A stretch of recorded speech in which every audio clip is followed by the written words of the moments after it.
هي طيبة وطابت أوقاتكم بكل خير أصدقائي الكرام داخل أرض الوطن وخارجه في هذه الإطلالة الخفيفة، واللي من خلالها غنتكلموا على خبر وايد ركراكي واتصاله بهذا المهاجم الكبير واللي كيقرر ضمه إلى المنتخب المغربي.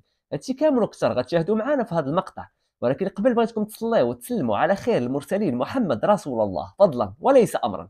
بغيتكم تدعموا هذه القناة الاشتراك تفعلوا إعجاب ويلا على بركة الله.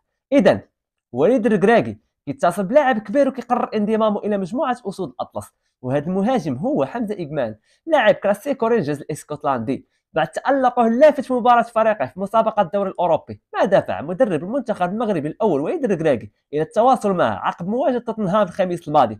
وواصل إجمال مهاجم الجيش الملكي سابقا بتألقه اللافت بتسجيل الهدف بعد المباراة بعد أن هز شباك توتنهام الإنجليزي، المباراة التي انتهت التعادل بهدف لمثله. وقرر وليد الركراكي الناخب الوطني الاسود الاطلس ارسال وفد خاص من طاقم فني لمتابعه مباراه توتنهام وكلاسيكو رينجرز للوقوف على امكانيه اجمام، بحيث اقنعه اللاعب بالمستوى الكبير الذي ظهر به في هذا اللقاء. وفي السياق متصل فالموقع وين وين ذكر بان الركراكي اتصل هاتفيا بالمهاجم الواعد حمزه اكمان من اجل الانضمام الى المنتخب المغربي في اقادم الاستحقاقات القادمه. اذا تابعتم معنا المقطع للنهايه فمشكورين على الدعم ديالكم، وتكون تدعموا القناه بالاشتراك وتفعلوا اعجاب، والى اللقاء يا اصدقاء.